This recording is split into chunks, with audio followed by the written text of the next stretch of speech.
Hello. Let me just technologically challenge. Let me just big this up. There we go. Hello, Mary McCartney. How are you doing today? I'm doing very well, Veronica. Thank you so much for asking and inviting me here. It's great. Welcome, everybody. Welcome to the Overcoming Procrastination Female Entrepreneurs Sisterhood. I'm so glad you are here.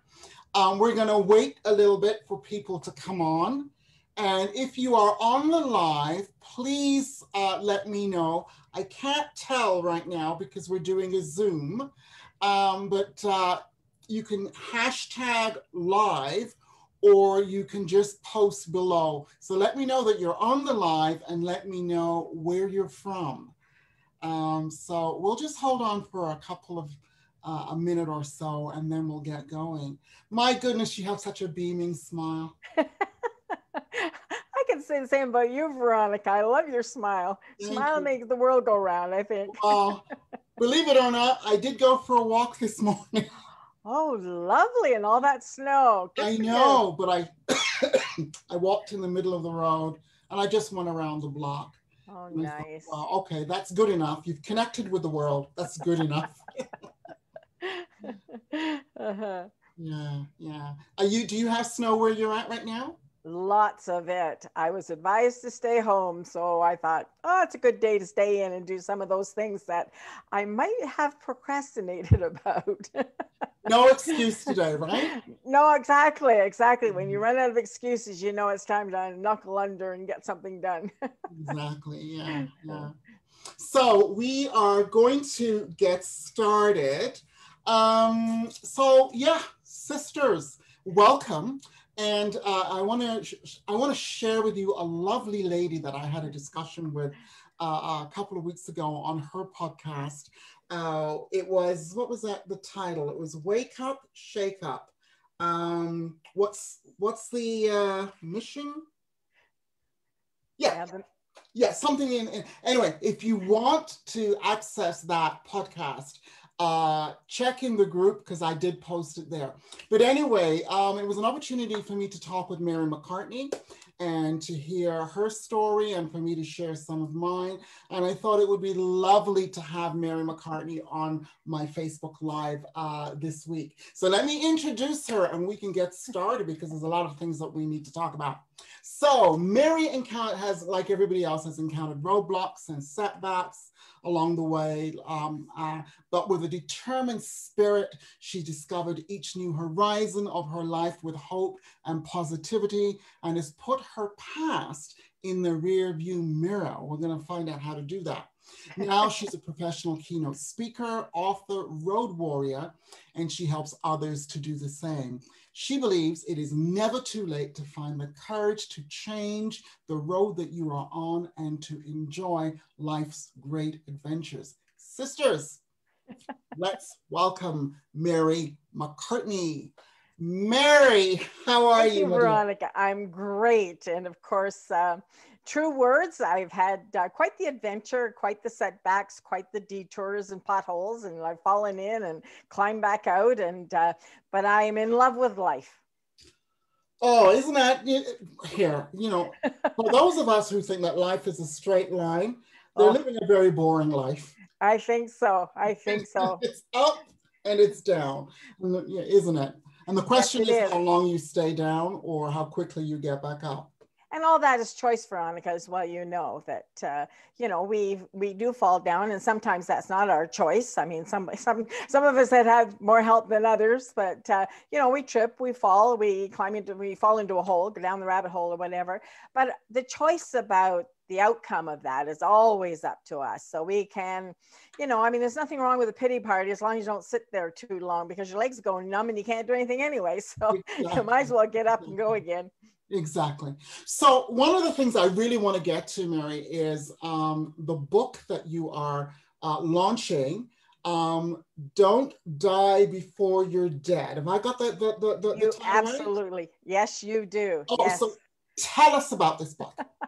Well, because I say life is to be lived, it's full of adventure. And days go by really, really fast. One day you wake up and you're an age you didn't maybe think about before you got there. Like I'm going to be 70 in a few weeks. And, it happens to everybody. But I mean, the fact that, I've gone through a whole lot of things, I have a choice to continue living, get out there and have an adventurous spirit, or I could have the choice just to sit and do nothing and wait to die. And I just could not imagine. And I do know that a lot of people that have their senior moments later on in life, and they're sitting there and they have a lot of regrets. So my book is all about getting out there, doing what you can while you can, and die when you actually die. Like lay down and go when it's your time, but don't just die before your time. Okay. So, get out and do something. It doesn't matter whether it's good, bad, or perfect. Let's not make it bad. I mean, have fun. Yes. Play. Yes. We don't want you harming yourself or harming others. Oh, no. But I mean, there are things that we've done that, it might be an adventure that you only try once and think, it wasn't for me, but that's okay. Go on and try something else. But don't give up on the excitement and, the adventure of living, because life is a gift. And I think, when we are given a gift, we're supposed to use it. We're supposed to take pleasure in it. And I think life's a gift. And I encourage everybody, get out there and just do what you can while you can. And the thing is, of course, we're only here for a very short time, aren't we? And we have no idea how long that's going to be. Very true. Just do, yeah. So I was doing a post the other day, and it was called, I haven't posted it yet because I'm still twinkling on, and it's called, have you created your bucket list yet? And then I thought, no, it's not bucket. I need to change the B to an F. Things I will no longer do. Yes, there you go. That's a great perspective. Absolutely. Yeah. I like that a lot. My husband was a national swim champion for his age group, a very physically fit, vibrant man. And he was struck down with a terminal illness. It separated his mind from his body. It was an extreme ALS, if you will. Your viewers might know what that is. And I guess it taught me that we don't know. I mean, we think that we're doing all of those right things, but sometimes life has other plans. So, make the most of it while you can, because we just don't know. And is that how you came up with the title? Because it's a really unique title. Don't die before you're dead. I think so, because, well-meaning friends were advising me not to do things. Like, I was my husband's 24/7 caregiver for his last 3-4 years. And, people were advising me that maybe I should have had him in care. We chose that he was going to be at home, and we managed to put him in the van, and we went for drives. We ended up taking a couple of boat tours up in Perry Sound, and we lived. We really got out and did the things that, some people thought, well, maybe you should not do that. And I thought, why not? I couldn't understand why not. It's not as though I was going to harm him in any way, but if we just stayed home, his final days would have not been very nice. But it also, there's also a little bit of method in your madness as well, because now that he's gone, you can look back and say, you know what? Even though he was poorly, or he was, he wasn't well, I did everything I could to make sure he had a good quality of life. Oh, certainly. And that helps with the guilt and those feelings. Memories. Doesn't it? One of the other things, Veronica, is we bought a sailboat years ago before he took sick, and we never knew how to sail. And again, friends are saying, oh, you shouldn't be doing that. Well, all of those memories and all of those times that we had together out on the lake, the adventure of learning how to sail together, all those memories are what sustain me now. If we kept and put it off, yeah. But you touched on a couple of things there. And one of the things that I'm picking up is, and we're going to tie that into procrastination in a minute, but one of the things that I'm picking up is, people on the outside can be looking in and can have a lot to say, but you really have to know where your locus of control is. Is it with them or is it with you? Tell us a little bit about that. Absolutely. One of the things that I put in my book is the fact that, you know, the older people I've mentioned already, a lot of them have regrets because maybe their well-meaning friends talked them out of doing the things they wanted to do. And I've come to understand, because I don't let that happen, I do what I want to do, what's fulfilling for me, is the one sitting with the regrets is us. I mean, all our friends may have their own regrets, but all the things they're telling us, they're not living our regrets in the end if we listen to them. So it's really important, like you said, that we take control for ourselves, because in the end result, we will be alone with our own experiences, life memories, whatever. It all becomes solely our own property in the end. And so, you know, if we have other people telling us what we can and cannot do, is that where the regrets come from? I'm wondering. And it's based on, and we all bring our own backstory to things and our own beliefs and narratives and whatever. And so it's based on their backstory. It's not based on yours. Yes, good point. Absolutely. Their perspective is very different from ours. You're right. Yeah. So this book, first of all, how long did it take you to write the book? And did you have procrastinating moments? Oh my goodness, moments, days, months. It was in my head for a very long time, Veronica. And as you and I talked about, I'm doing a cross Canada tour this year. Oh my God. Yes, well, you know, God willing and COVID abating and me healthy enough. I mean, I that was my plan when I turned 70 to go. So one of the things about procrastination is the deadlines and the time limits. So really, you know, I thought about this a long time. It was in my head. I didn't put pen to paper for quite some time, but you run out of time. I run out of time. So I've learned that from my procrastinating moments, two things. I had an editor, an illustrator that really needed her, you know, deadlines met so she could do her work. That was very helpful to me. And I've been building some discipline so that when I do have a to-do list, instead of adding things I've done, because those are aversion tactics, I actually try and focus on crossing off the things I said I would do, right? Instead of, you know, leaving all of those and going and cleaning the closet. So yes, I am a procrastinator that struggles regularly to do what I need to do. So are you, because, you know, in doing this and looking at procrastination, and I you know, I'm a recovered procrastinator. You're further down the road than me. So are you a serial, you know, like there's a serial procrastinator, or are you just one of those people, a project procrastinator?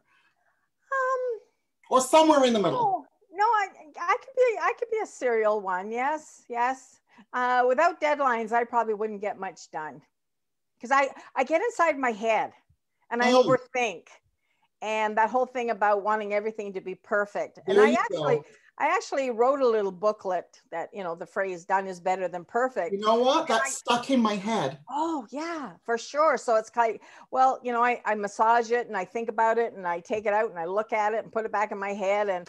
But actually doing the mechanics of it takes me a long time until I have that deadline. What do you think it is that kind of gets in your way or got in your way? Probably there's a tendency that, you know, maybe it's not quite good enough. Maybe I need to think it some more. Maybe my ideas aren't quite shaped yet. I've been known for a long time to be a last minute person. Okay. And thankfully, my last minuteness, if I can use that phrase, doesn't fall on somebody else. If I'm going to be, I can stay up all night and be a last minute person, but I would never ask somebody else to be up all night with me.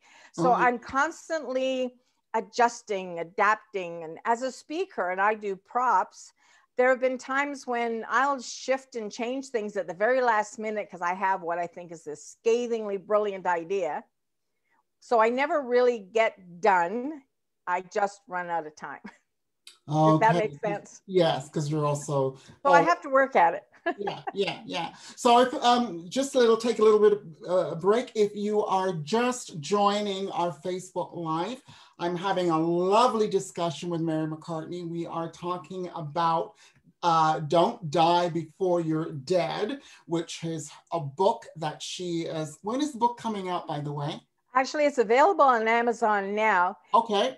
And if I could, Veronica, just to say that it's part of it is my life's journey, my roadmap, my stumbling blocks and whatnot, and the lessons that I've learned a lot the hard way. But it's also an interactive guided journal for people to keep track and plan their own journey. So it's not a book just to read and put back on the shelf. It's one to throw in your keepsakes, go to visit places, log your adventures. It's an interactive book so that you don't die before you're dead. So it's a book, but it's also a bit of a journal as well. Yes. Okay. Yeah. So there's a real what I'm getting from this book is there's a real kind of connection to your inner spirit, to who you are, your for want of a better word, your soul, but your inner who you are, what's important to you. There's it's that kind of a book. Am I in the right space? Am I putting down the right thing here? Oh, for sure. It's a book of discovery, really, because I think it's very relatable. And just quickly, just to let you know some of my detours and roadblocks and exit strategies. I was married twice. I had 2 children for each marriage. I was divorced twice, married the 3rd time, and it was my 3rd husband that I was exceedingly happily married to, this sailor, and he's the one that passed away. So I know a lot about what I talk about with regards to having to pick yourself back up and start over again. But the one point I like to make, Veronica, is that we're never starting from scratch. We're always coming back to the table with the acquisition of knowledge, skill, whatever, lessons learned. We never go back to square one. We're always further down the road when we restart. So it's a restart. But yes, so I know what that's all about, and I'm still thankful to be here and living life and knowing that there's a lot more good stuff to come, good people to meet like you and other people that I've met in my journey. Like, that is priceless. So that's good to know, I think, and that's good to kind of reinforce that, it's never right. You're never starting over from the beginning, that it's, and each obstacle in life, I've in my many years, you're 70, I'm not far behind you, dear. I can't imagine, Veronica, really. Oh, geez, where did it all go? I know. Just kind of knowing that, wait a minute, yeah, that was a shitty thing to happen, or a bad experience, or whatever. But you know what? I learned something from that, and that is going to take me so much further over here. So just understanding that, that there's lessons to be learned in whatever experience that we have, and it's really taking the time to learn it and bring it forth and bring it forward. Yeah. So what is the lesson that you have learned? We know that you don't mess around, you don't waste time, we know that, but any other little gems that you want to drop on us, especially around, not getting things done and putting things off? Well, it's easy, as I've said, it's easy for me to put things off, and it's really, really great with other people kind of invite you into their world. And for instance, now it's my son and I've got a 5-year-old granddaughter, and they took up skating this past winter with not being able to do much. So they invited me to go skating with them. I went skating. Did you sit and watch? No, I went skating once with my husband 30 years ago, and who knows how long before that. Again, well-meaning friends said, "Oh, Merri, you shouldn't do that. You're too old." And I thought, I'm going to go. I'm going to go. So the first time I skated, I wore my bicycle helmet, and it was cool. And I did really well. I was so proud of myself. But, vanity goes before a fall, or pride. And so the next time I went, I took a dandy fall, and I heard my helmet crack on the ice. And not to scare anybody off, but I did a little bit of a fracture in my elbow, a little bit in my wrist, cast for 2 days, sling for 2 days, and back I was skating again. And I thought, you know what? I wasn't going to let the possibility stop me from having a great time. And yes, I skated. Now, if you've not skated before, maybe you don't want to do that. Maybe you want to go bike riding. Maybe you want to take up the walking and the hiking. You know, it's really just keeping yourself moving. So that's my intent going forward, is that now I would have liked to have taken this trip when I was 80, because I think it'd be much more exciting and memorable. There's 80-year-old going across the country, but I'm not going to wait till I'm 80. I don't know what life has for me, so I might not be able. So I'm going to do what I can while I can. And that's the challenge to everybody. And if other people are inviting you to go do things, go. You know, I mean, so I'm hearing, one of the things that I'm hearing is pushing past your fear. Yes. You know, so you got out on that ice. Yeah, you'd fallen. Yeah. Yeah, you could fall again, but you're not thinking about the falling, right? Or even if you are thinking about the falling, you're thinking about it like that. Yeah. And there's another emotion that's much bigger besides. Absolutely. You've got it. And that's determination. I'm going to do this, courage, whatever. Oh, well, the fun. I'm all about fun. Yeah. You know, I mean, so the fear was still there, but you had another emotion beside it. Yeah, let's call it caution. I mean, I went out and I bought knee pads and elbow pads after I did that. And I go out there and I'm wearing this. Nobody else is. And it's kind of like, I don't care what anybody thinks. Exactly. But I mean, I wasn't like that when I was younger, Veronica. I think that comes a little bit with age too. Absolutely. Maturity. But I don't care what other people think, because I'm the one going home with the memories. My granddaughter thinks that I'm just the cat's meow. Oh yeah, absolutely. Like, I mean, she thinks she's got the coolest grandma in the world. That is priceless. Now I could stay home, but why? Oh, Merri, it's so good talking to you. And I hope for those of you who've joined in that you got some priceless little gem of wisdom from Don't Die Before You're Dead, which is Merri's book, which is now out on Amazon. And like everybody else, Merri struggles with procrastination, but she got her book done. Done is better than perfect. That's another quote I got from Merri. And any one last thing that you want to share with us, Merri? Because we keep these things to 20, 25 minutes. It goes by fast. I think the lesson is live your life. Live the life that you're meant to live, not the one somebody else wants you to live. And don't put it off. If it's something that you want to do, just do it. Do it. Yeah. Okay.